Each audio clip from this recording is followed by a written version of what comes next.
I wasn't ready to come out. I always say it was easier for me because I don't know what that experience is like for somebody who's just gay. Because I was bi and I was also into women, I had that safety net to where I didn't have to come out as soon as I maybe had to. So I always say my coming out stories, I have no idea what it's like for people who are only into one, and that was probably a lot more difficult.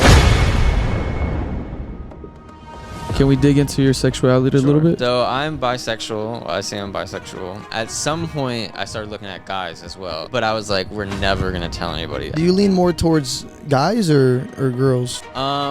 People always ask us our sexuality. We don't have a title. We do no labels. What do you think about that? I think people are getting a little obsessed with the labels. So you've been labeled as a controversial figure in the industry. Yeah. How did you get that title? Probably because I've been controversial on that. So do you think being in an open relationship makes the relationship itself healthy? I have a different perspective on things when it comes to that. I'm not normal. I'm not in the business of restricting my partner's experiences. I can't possibly give my partner everything in the world.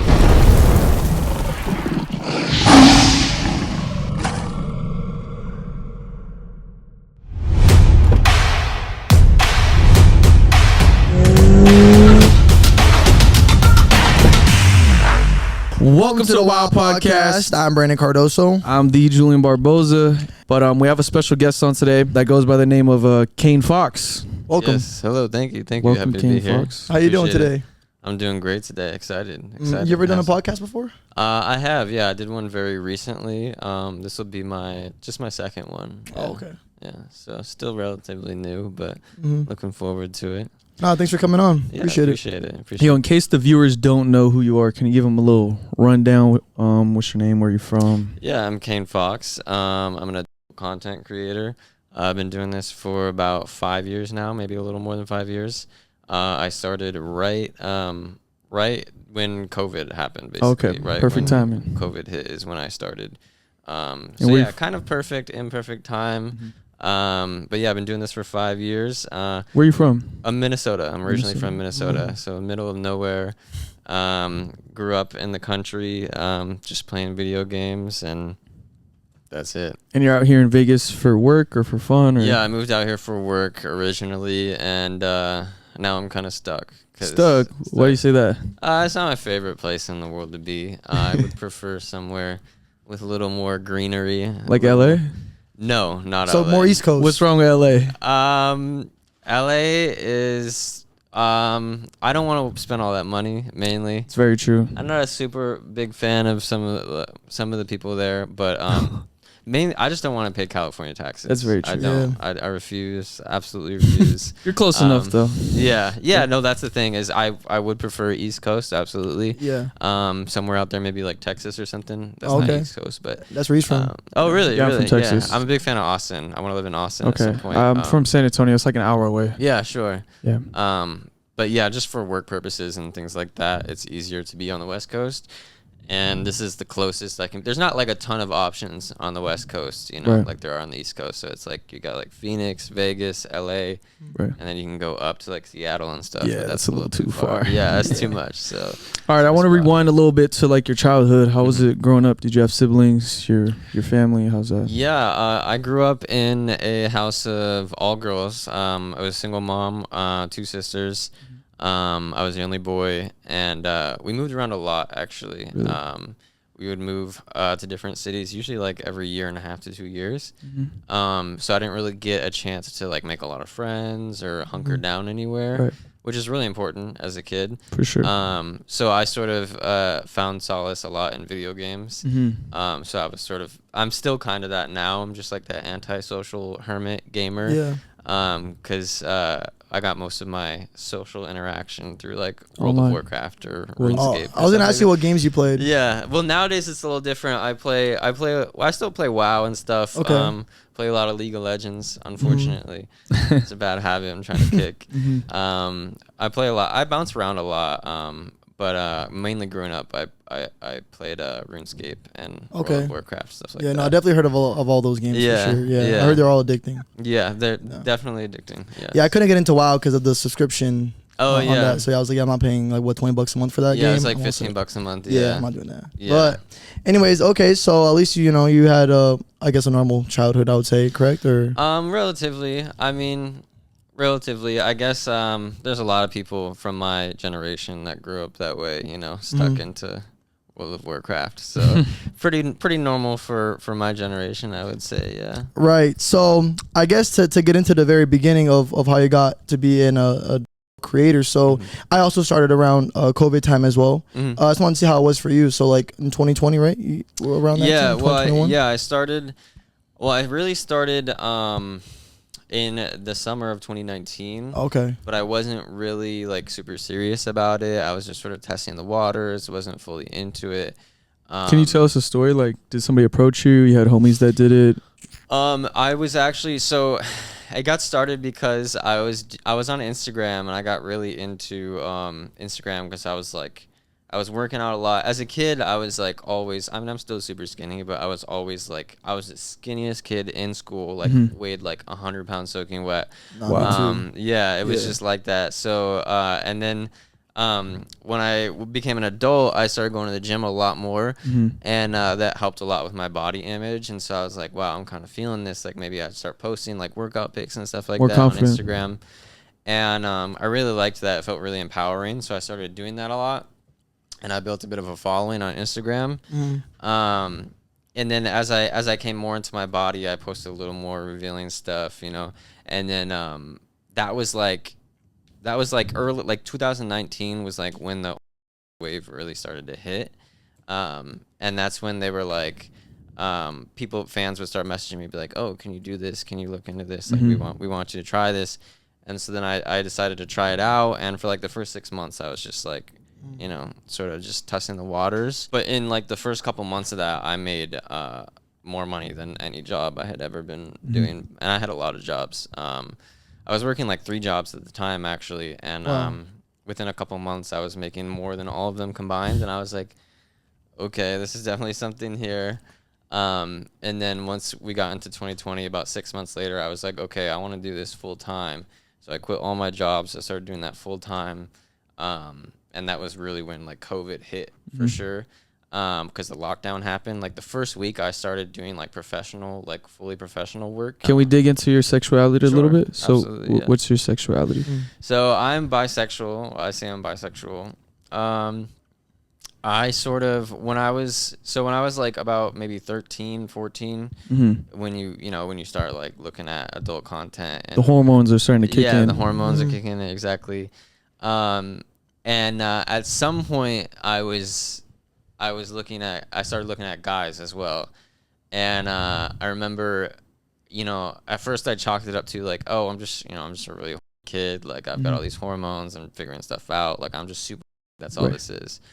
And then maybe like 2 years later, around like 15, once I got in high school, really, I was like, I kind of realized I was like, this is not going to go away. Like this is not just this, like this is actually part of me.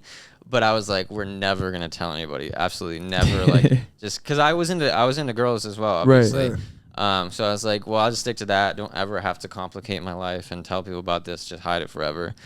And that's the way it was really until I left high school. And once I left high school, I was like, you know what?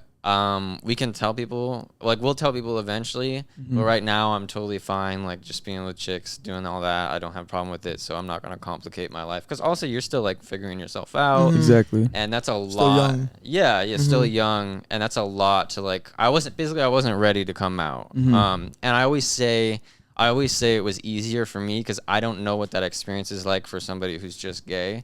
It's much harder, and I have a lot of respect for that because I was bi and I was also into women. I had that safety net to where I didn't have to come out as soon as I maybe had to, or I felt more comfortable keeping it to myself because I had a whole other side of myself that I could tap into, and I could just be with women. Versus if you're not into women, it's much more conflicting and a lot harder. Right. So I always say my coming out story is I have no idea what it's like for people who are only into one, and that was probably a lot more difficult. But having said that, when I was 18, I was still unsure about it, and I was like, at some point we'll tell people, but we're keeping it to ourselves. And then around like 21, I was like, this feels pointless. Like, I don't really care anymore. I'm just going to tell people. So I just made a stupid post on Instagram or something. I was like, maybe I put it on Facebook too or something. But just Facebook was still a thing at that point. Yeah. And I was like, yo, this is what it is. It was actually kind of cute. I made a whole post and I was like listed all these things about who I am, all the video games I play, what I like, all that. It was like 2 whole paragraphs about me. And then at the very end, the last sentence was like, "Oh, and I'm bisexual." Because that's like, it if they cared enough, they were gonna read to the end. Exactly, yeah. And everybody was like, thankfully, nobody gave a damn. They were like, okay, whatever, which is nice. That was a blessing. So now, do you lean more towards guys or girls? I don't know. Honestly, so this is like the main question I get is like, and people always want you to put like a percentage on it. Right. Honestly, the only answer I can give is it really depends on the day. Okay. That's my answer. Yeah. It's and which is fun. It's cool to have that. I mean, I can chalk it up to the type of content that I watch. Is really a good microcosm of it. Do you got like a specific category or? No, not really. Step it's just bro? again, it just depends on the day. I mean, I'll get into moods. There will be like maybe there's one week where I'm just really into watching chicks, and I only watch chicks that week. And then the next week I'd be like, okay, I'm kind of bored, and I'm only watching dudes for that week.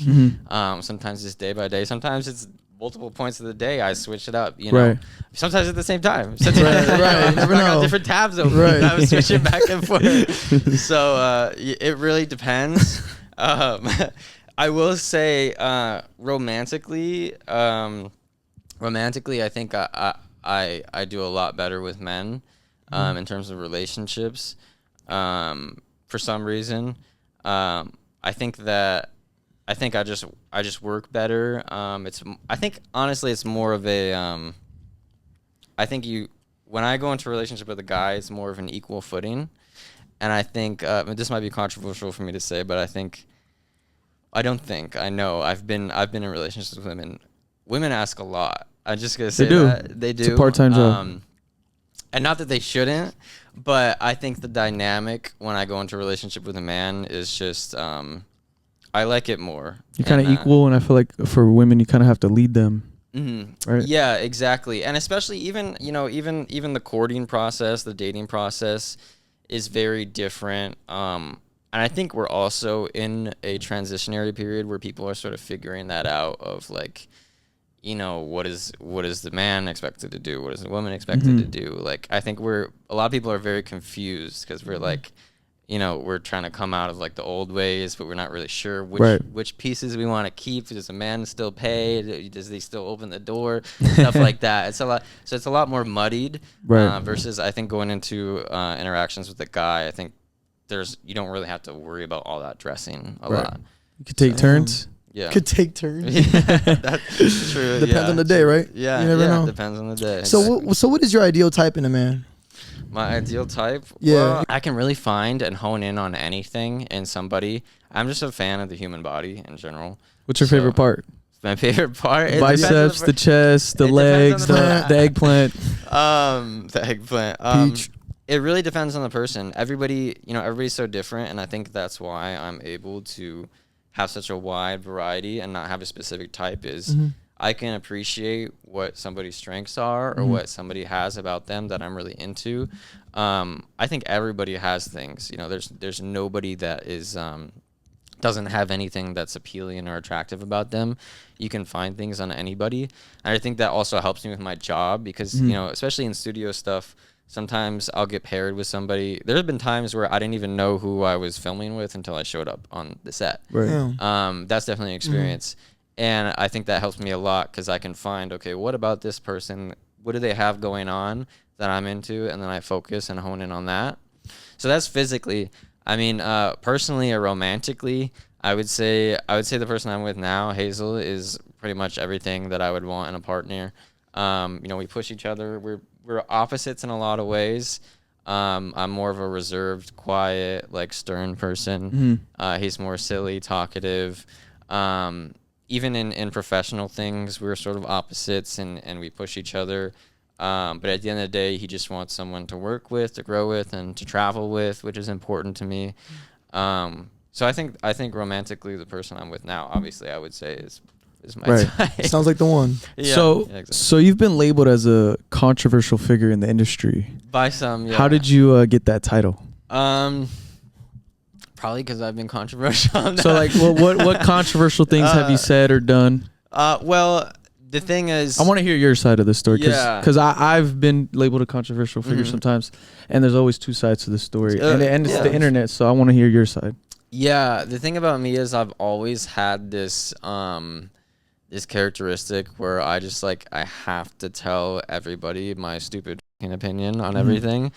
Is this like tweets or you go on videos? Tweets mainly, yeah, Okay. yeah. I'm mainly my main platform is Twitter, and I've scaled back a lot lately, just because I've gotten older, and as you get older, you're like, I don't want to deal with this anymore. Right. But my first 4 years in the industry, having a platform and having followers, especially on Twitter, anytime there was a discourse happening or something going around, I would try to share my opinion on it, especially if the thing about me is, if there's a discourse happening and I'm not a dissenting voice, so I'm sort of I have the same opinion that everybody else is already circulating.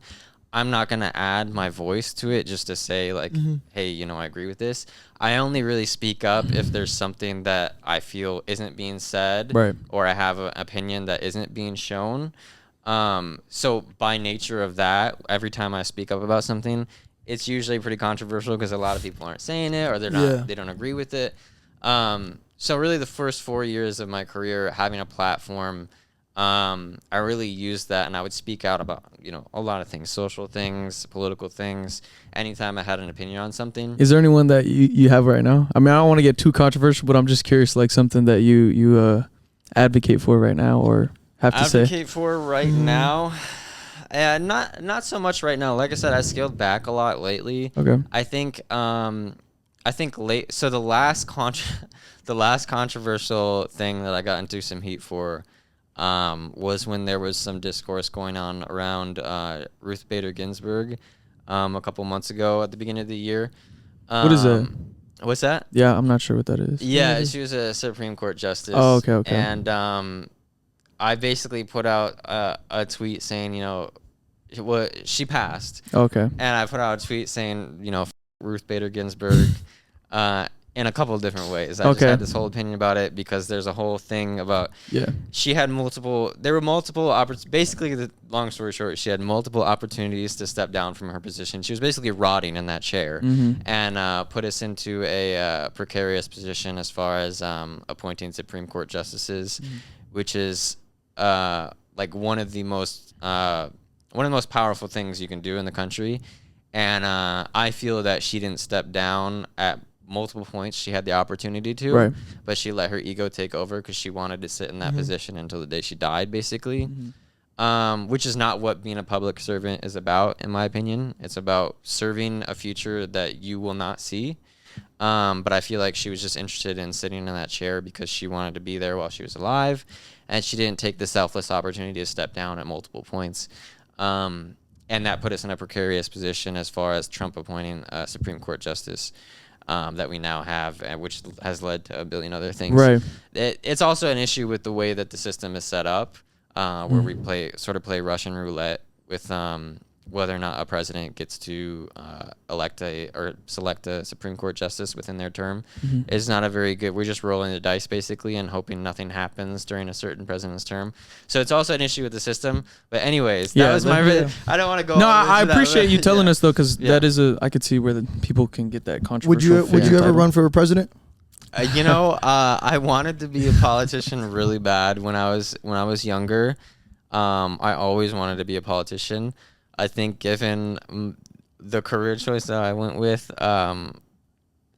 it would take a while. Society's not there yet. Maybe at some point I'll run for something. But No, I believe you. I think you can definitely take the stand. oh, thank you. I appreciate I think that. so. I appreciate that. I appreciate your confidence in me. Of course. So back to the industry. How did that affect your personal life? Like, did your family find out? Your friends? Oh yeah. How did they find out? Yeah.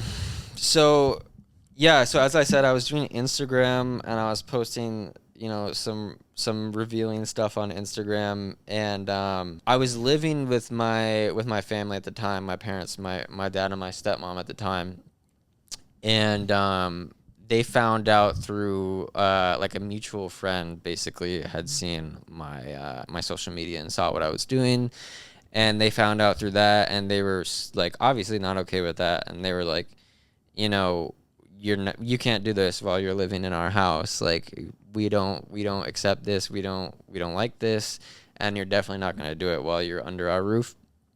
Which, you know, in retrospect, totally fair, totally fine. You know, if somebody's living under your roof, totally fine. So I basically, they didn't have a positive reaction to it at all. And I basically said, okay, I'm going to f off then. And I'm not going to stop doing it because I was like, yo, I've had like dozens of jobs in dozens of different industries, and this is the most money I've ever made. And I like doing it, and it makes me feel good. So I was like, I'm not going to stop doing it just to live in your basement. Like, I got money now, by the way, also, so I'll f off. That's fine. I'll get my own place. I want my own place anyways. So I just f off, got my own place, and kept doing it. And I don't have a good relationship with any of my family, but I wouldn't say that my career choice is like the prime. I wouldn't blame it all on that. I would say maybe that situation was like a catalyst for a lot of other issues that maybe brought to surface. But yeah, they definitely didn't have a positive reaction to it. Nobody that I was friends with really cared though. You know. All right, so let's switch to like a little warmer topic. You said you're in a relationship, right? Yes. So how did you and your partner meet? Because you guys do the same occupation, right? Yeah, we met through work. Was it love at first sight? You fell in love during the filming? Yeah, you could say that. You could say that. You know, it definitely is. It definitely is intoxicating to meet somebody that way. Also, it sort of speeds up the process, I think. Nah, I can tell y'all definitely match each other's energy. I think that's really cool. Yeah, y'all definitely support each other in whatever y'all do, which is cool. How long have you guys been together? Now we've been officially together now, I would say about 4 months maybe. Okay. Yeah, I think we officially started dating back in like July. So however long that's been, like 4 months. So a bit of a personal question, but is like, are you guys like in an open relationship, or is it more so just? Yeah, we're in an open relationship. Yeah. So how does that work though? Is there like any do you guys ever get jealous, or like how does that work? Well, yeah, I mean, everybody gets jealous. You know, there's jealousy involved. There's insecurity involved. That's a normal thing. You know, what I always tell him is, the feelings that you have are not the issue. Like a lot of people will feel jealous or they'll feel insecure, and they'll feel guilty or bad about having those feelings. And I always say, like, those feelings themselves are not the issue. It's how you exhibit those feelings. It's how you externalize those feelings. Because even people in close relationships, they get jealous. They get insecure.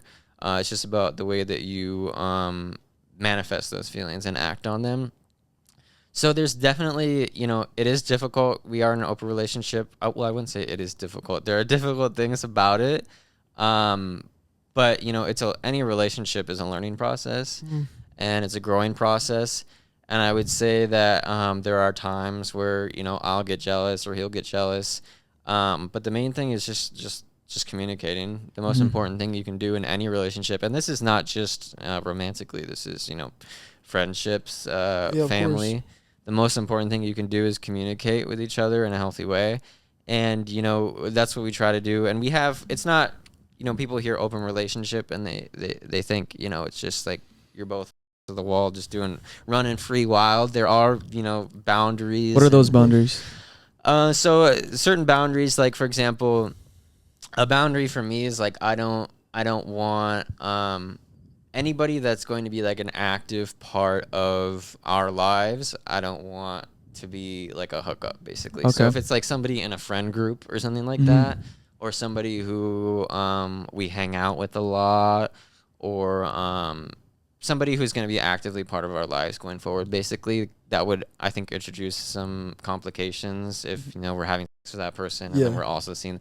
Basically, my boundary is like, if you're going to have sex with somebody else, it has to just be, that person has to be for the purpose of and no other purpose. So like, you can't be having this person and then like going on coffee dates with this person, or like chilling watching movies with this person. You know, it has to be, that's a boundary for me, because I think that's what sets sets me up for the best success, because I don't want to, I don't want to start manifesting those insecurities and those jealousies in a bad way. And I think if I was forced to be around somebody who I'm like, I have to consistently spend time with somebody who I know my partner is hooking up with, I think maybe then it would start to be harder for me to not manifest those feelings in a negative way. I can totally see that. Yeah. Do you think being in an open relationship makes the relationship itself healthy, because you guys are more so, I mean, it is all about communication, but like you guys are also about kind of doing things with other people. You guys are okaying it and all that, and then you just come back home and then it's y'all both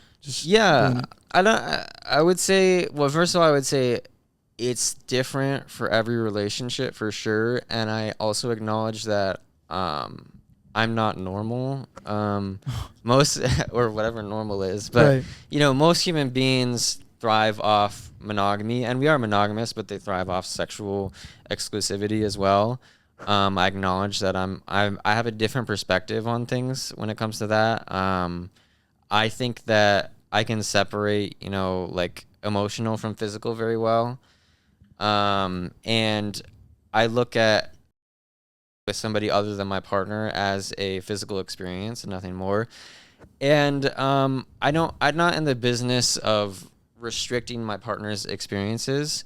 So if there's something that I can't possibly give my partner everything in the world, I can't give him all the experiences in the world. There's different body types. There's different people who have different ways. There's different people who are more dominant, submissive. I can't give him everything until the end of time, until the day we die. And I don't want to restrict his experiences. So my view is, as your partner, I want you to enrich your life as much as possible. So if there's an experience that you want to have that I can't give you, go ahead, have that experience. And then as long as you come back to me, I'm fine with that. And he feels the same way about it. And I think that in some ways it does strengthen our relationship, because I think there's a lot of people that, if they were just more open and honest with not only their partner, but with themselves about what they want, they would realize that sexual exclusivity is not really the end all be all, and isn't like this, isn't like the catalyst to love. I think that we are trained from very young to think that physical exclusivity is like the key to love, and I don't think it is at all. So to answer the question, I think that it does help. Absolutely, it helps our relationship be more healthy in the long run, especially being long distance. That helps a lot. But I wouldn't say that this is like a standard or a guidebook for anybody else. Whatever works for each relationship is what works for them, and I acknowledge I'm not I think you're really well spoken about the topic, though. Like, I really liked how you rationalized that. Thank you. I have a question, though. Do you think that same dynamic you have is possible with women? It's definitely possible. I've never had it with a woman. I think that it's definitely possible. Yes, I think probably harder to find. I think that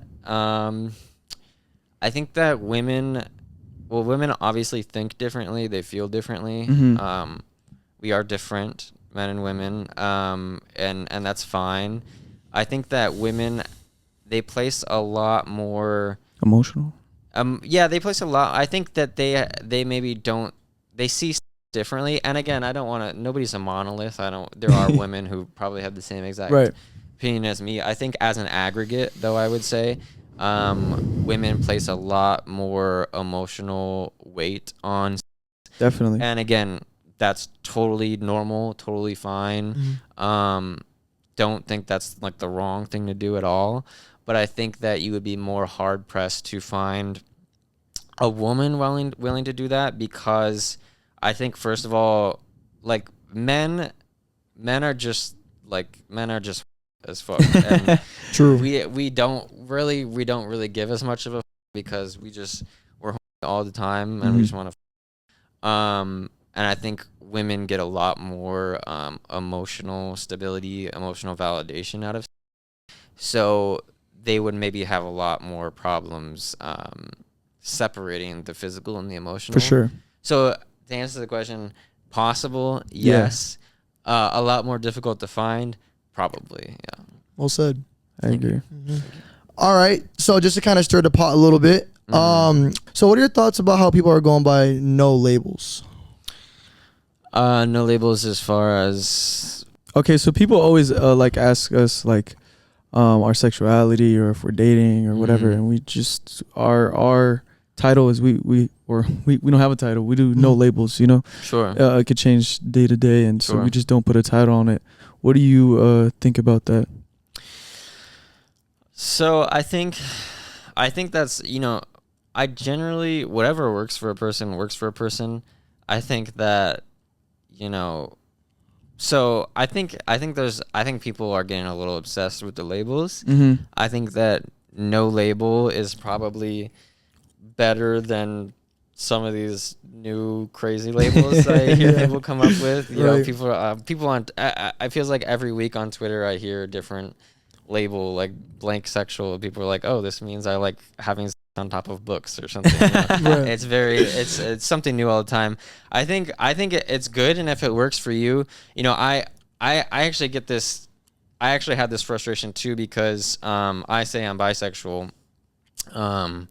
But you know, people are like, oh, because I've collabed with trans women and I have trans women, and people are like, oh, you're not bi because you have with trans women, they're not bi, and I'm like, well, first of all, they think I need to say pan, like people are trying to stipulate my labels to me. I'm like, well, first of all, I don't switch the label because if I have with a trans woman, I'm just having a woman, so I don't think they stipulate a separate category or anything like that. So I keep it to bi because they don't need a separate category. I'm just having with women. Trans women are women, so I'm bisexual. But I think that people get confused and they think like, oh, I should be pan, I should be this because I have sex with this or that. And I think that we're becoming increasingly obsessed with labels and everything, whether it be politics or, like you said. I think that as we go along, people are gonna get more and more comfortable being fluid. I think fluid maybe would fluid be is like a really the good other, word. Yeah, would be the other term for it. I think, which is good. I think that's awesome. I think really what you're saying is you're just not closing yourself off to any experiences. 100%, yeah. Because you're not saying like, I don't think when you say I'm labelless or no label that you're like down for anything, anytime. Right. I think what you're saying is you're just. I kind of like maybe to for better words, like put yourself in a box. Like you said, you say you're bi, but then it doesn't put you in a box. But then people question you like, oh, the pan thing or this or that. Like it doesn't. That's how I kind of say it doesn't put you in a box. Yeah, it simplifies things really because then you don't have to answer those type of questions, right? And no, I think that's good. I wish more people would be that way, to be honest, because I think that a significant amount of the population is more labelless than they would have you think. Right. I think that eventually, hopefully, in society, we'll get to a place where, you know, is just sexuality is just sexuality, and I think being labelless is probably good because, you know, especially if you never know until you try something. Right. Yeah, you never know. And So it could change. People change too. Yeah, people grow older. also people change. You might grow out of something. You might grow into something. So, I think not putting yourself in a box is good. I think that you'll definitely, when you say you don't have a label, you'll definitely have the people who just roll their eyes and feel like you're just horny. Right. I mean, if you want to boil it down to, yeah, sure, but I mean that's what sexuality is about. So, what about your thoughts on the trends with the pronouns? What do you think about that? With the pronoun, you know, sort of a similar answer. I think that whatever works for a person is what works for a person. Whatever somebody wants to go by is what they deserve to be referred to as. I think it's like, I think there's two sides to it. I think on one hand, people who are difficult about it, they're just there's something else going on there because it's such a stupid, like, easy thing to agree to work on to fix. That anybody who's like taking a hard stance on it, there's other things going on that are manifesting into that issue for sure. But on the flip side of it, I will say, as we are coming into this, I think that, and this is not everybody, there's a lot of people who are very patient about it, but I think that some people need to have a little perspective and say, you know, as far as like the misgendering or when people make a mistake. Right. I think that's the biggest issue about all. Yeah, I think that I think that perspective is important in terms of reflecting and realizing, as far as pronouns and giving certain people certain pronouns, this is something that we've been conditioned to do a certain way since we were literally like 2 years old, like since words started coming out of our mouths. Right. So if somebody slips up, like I've done it before, I'll say that I've slipped up, I've misgendered somebody before, and they were understanding, and I've seen other people do it, and they're not so understanding, and I would say you got to realize like this is a societal programming that is like happens since you were basically a toddler, Right. So we have to be patient with it as we move away out of that programming and into something else. Right. But if somebody's doing it maliciously, obviously, them, they're just, like I said, they're just manifesting other issues. Yeah. But if it's a mistake, be patient, because this is something that since we started like crawling and uttering gibberish, we have been programmed to, you know, refer to people a certain way based upon what we interpret. Sometimes our interpretations are wrong, and that's okay, and we need to work on those. It's gonna take time. It's gonna take time. Yeah, it's gonna take time. Back to like a content creation though.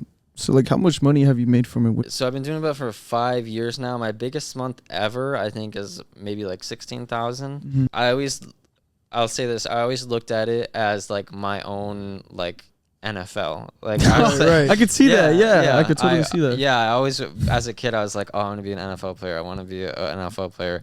Obviously, that didn't work out.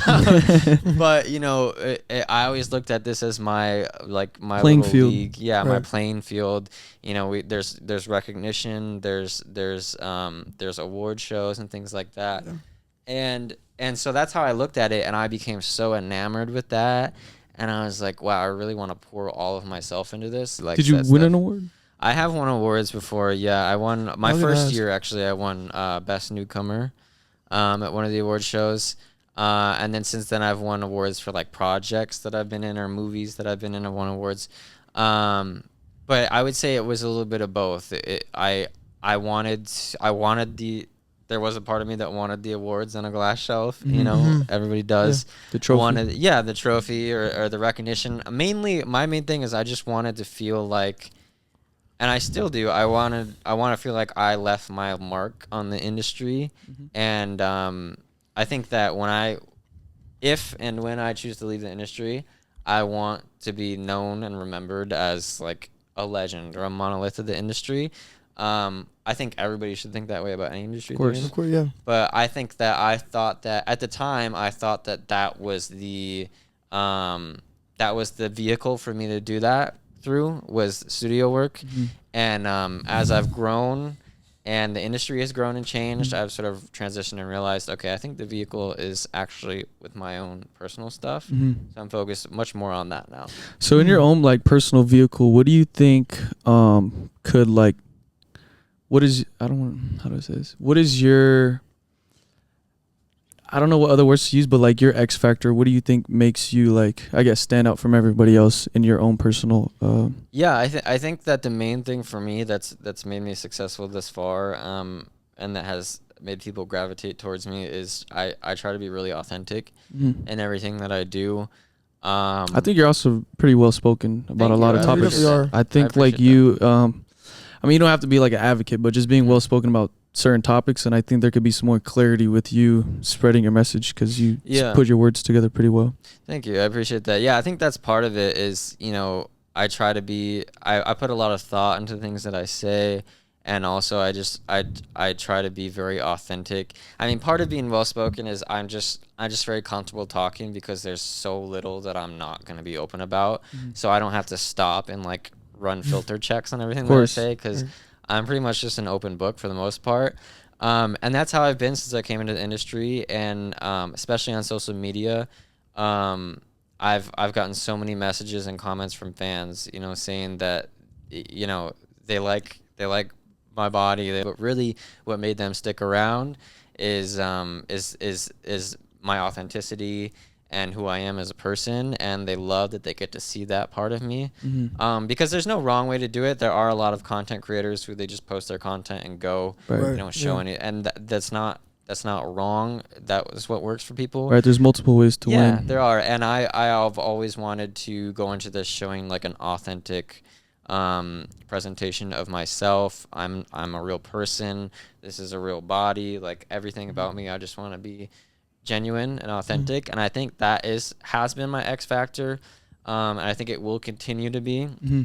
I think especially as I grow as a person. You know, I'm 28 years old now, so getting close to 30. So as I grow, I'm growing a lot as a person, and I think people also getting to see that process, because there's been people who have been fans of me since, you know, day one, Right. and them getting to see that process, I think, is also a big part of it. So what did you do with your first big paycheck from doing work?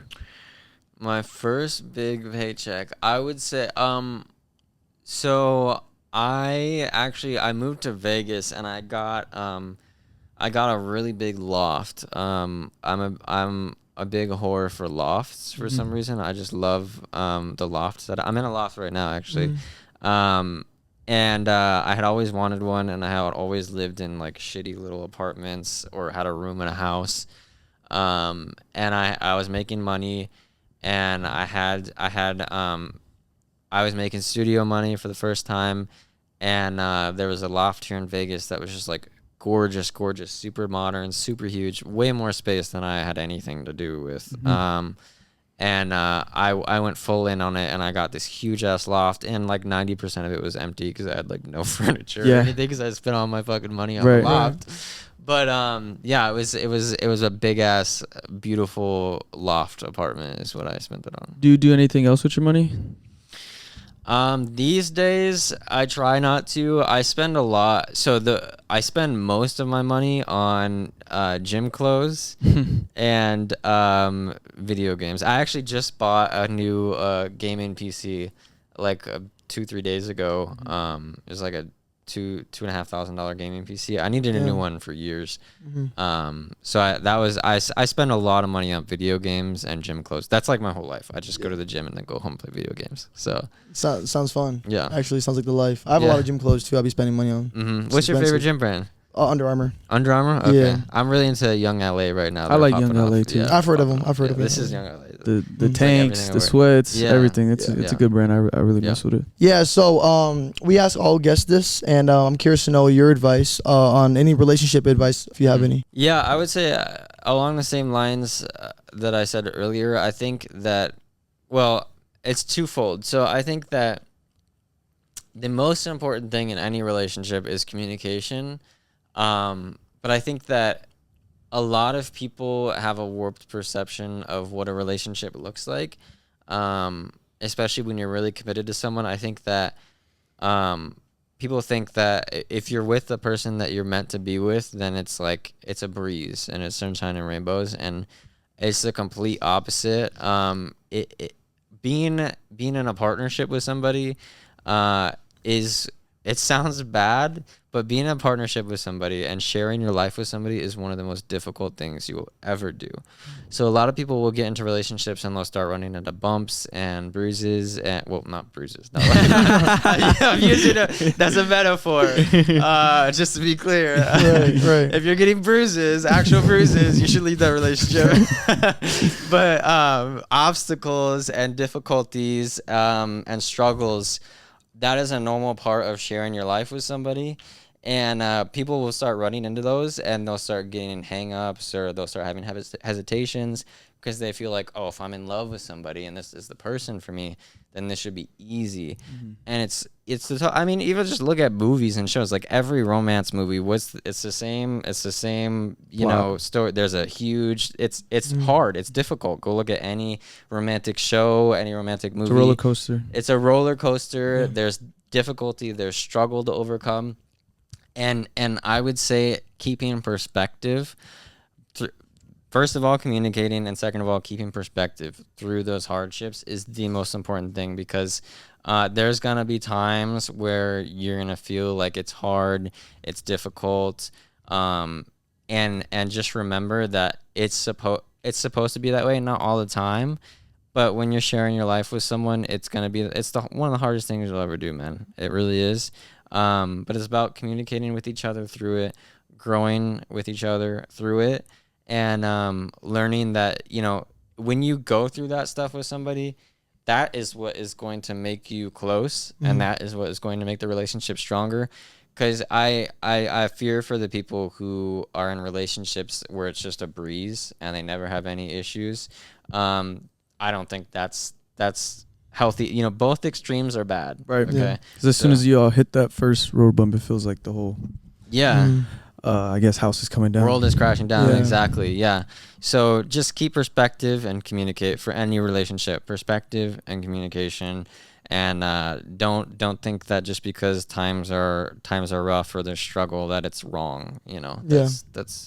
That's normal with any relationship. If you have friendships or family, think about your friendships and your family. Are there any relationships where like you just go until the day you die without any issues? I'm sure you guys have friendships where at some point I get into arguments with my friends. I get into difficult situations with my friends. Of course. But you go through it and you come out on the other side together. So it's the same Always. thing. Yeah. Wow. But these advices, man, it's crazy. Yeah. I like it. No, thank you. Yeah, I just got in my mind. Do you have, and you might not have an answer, but do you recall like a time that was super difficult that you like overcame in a relationship? In a relationship? Yeah, I mean, I would say that in my current relationship there was a time where I was obviously not perfect. I was not the man or the partner that I should have been, and my partner was patient with me and understanding with me, and it's very difficult to sit with yourself and have a conversation with yourself and say those things, say that I wasn't the man that I should be, I wasn't the partner that I should be. But that's the only step that you can take towards actual real progress and growth. And I think it was very difficult during that time because being unsure about yourself while the other person is also unsure about you is like a twofold difficult situation, because the other person is like very hung up about you and your actions and your behavior, and if you're reflecting and being honest with yourself, you're also very hung up about your actions. Right. This is a very, very difficult thing to go through. But I think that if you look at those things as motivation, for me, for example, I look at that time and I'm like, okay, because I was not the man or the partner that I should have been, that means I need to be even better going forward, right? Of course. And also it also builds trust that I have with him, because I know that even though he went through that and we went through that, he still is with me at the end of the day. He still loves me at the end of the day. So it's a little bit twofold, because then it gives me trust in him that he really loves me and he's going to be with me no matter what. But it also gives me trust in myself that I went through that and I still came out on the other side as a better man and as a better partner. So now I have confidence in him 100%. and I have confidence in myself to go forward, because I'm not always going to be the perfect man or the perfect partner until the day I die. There will be times where I am not again, and I have confidence in both of us now to handle that situation as best we can. So, all right, now, do you mind rating me and Julian 1 through 10? Rating you 1 through 10. Yeah. Okay. We could stand up 360, however you want. Well, I would say before the interview, I would have said you're both solid 9s. I would say after the interview, the way you guys have communicated, you both communicate very well. You both, obviously, you do fucking podcasts. Thank you. I would say you're both 10s. I would say you're both. Thank you. And obviously, the outfits bring it to the 10. Right. But no, you guys are well spoken. You're comfortable to be around. You both seem like you're smart. You're not idiots. So I would say, you both got good looks, and it seems like you got good heads on your shoulders too. Well, So, thank you. Yeah. Appreciate that. Yeah, of course. Blushing. I want to take a turn a little bit. Do you have any crazy fan experiences? Crazy fan experiences. Thankfully, so I have heard people that I know have had, experiences where fans will like show up at their front doorstep and stuff like that. Thankfully, That's never happened to me. You have any good ones? Like somebody like really took care of you, or I don't think so. No. I mean, I've had like hookups where I found out after that they knew who I was, which is a little weird because I don't. If I'm hooking up with somebody, I'm kind of like, I just want to be a person right now. So I guess it's better that they told me after. But I would say, you know, thankfully I haven't had anything like dangerous. But I've had fans that got really, really attached and, you know, somehow got my personal phone number and were texting me crazy stuff on my personal number, sending me death threats on my personal number. Yeah, I mean, True. yeah, for real. People will get attached, and you know, it's a sexual industry. So like we talked about, there's a lot of emotional ties. right? So people will get emotionally tied, and some people will take that a little too far. And yeah, but I think that's the most extreme that I've had is somebody getting my personal number and like sending me death threats. Yeah, no, that's crazy. Shit like that. Yeah, it's actually insane. Yeah, it's unfortunate, but I've definitely been fortunate because, like I said, I know people personally who in the industry who have had fans show up at their front door and stuff, and that's No stalkers, thankfully. Yeah, no stalkers. no. Please. So I want to switch over to a segment we have called fan advice. We have one Yes. question we want to ask you, and I think you're gonna do really well answering this question. Okay. But it goes, how do I know if I'm truly attracted to someone or if it's just curiosity? Or just curiosity. I guess more on the how do you know you're truly attracted to somebody? Well, I think curiosity is it's interesting the blend between curiosity and sexuality, because I think there's a lot of times where everybody will get curious about something or get curious about a person, and then maybe, like, for example, you hook up with them and you're like, that was not it. Right, That was right. definitely just a curiosity. Or it's like also too, like you might be super there's like that quote where like it says like never meet your idols. Like you might really want somebody and then kind of like you said, you get them and then you don't like them anymore. Happens a Yeah. lot. Yeah, I think the only thing you can do is spend time with somebody, spend time around somebody, or just have a conversation with somebody. I think that, you know, if you think you're attracted to somebody, more often than not, a 30 to 45 minute conversation will probably flesh that out for you. In person, obviously, because anything over text is... You need body language. Yeah, you need body language, you need facial expressions. Spend an hour with them, like something like at a coffee shop or something, truly interpersonal, just talking, which is, you know, the old-fashioned go on a date, you know. Yeah. We don't like to do that anymore, but don't have them come over for Netflix and chill. Like, don't have them chill on your couch while you watch a movie. Go out to dinner, have a conversation that forces you to have face-to-face conversation for an hour and a half. And really, I think most people you can figure out in a solid hour of just talking, if you're like, okay. Yeah, you gotta ask the right You'll know. questions too. Yeah, you'll know. You'll figure it out. Yeah. Or just f them and you'll find out too. If you're curious about somebody, go find out. Go f them, and more often than not, that'll also seal the deal too. You'll walk away, or you'll wake up in the morning and be like, never again. Right, You know, yeah, I've done that's- that. We're like, nope, that was just a curiosity, and we found out. So Well, then there you go. yeah. That's how you know. I need that advice too, to be honest. So I think you're very well spoken. You probably enlightened a lot of people watching. hope so. But we also have some more questions we want to ask. And we're gonna switch over to the Patreon version because they might get a little explicit. Sure. You know, Too so explicit. we're gonna be switching over to the Patreon, guys. We're gonna be asking more juicy questions on the Patreon. So if you guys want to hear more, make sure you guys go check that out. Before we go though, you want to plug your socials? Where could anybody else find you? At I'm Kane Fox, just I am and then Kane Fox. Like I said, guys, we're gonna head over to the Patreon. I feel like he's gonna have some good answers over there, so make sure you guys go check it out. Other than that, guys, it's the Wild Boys. And we out. Peace. Peace.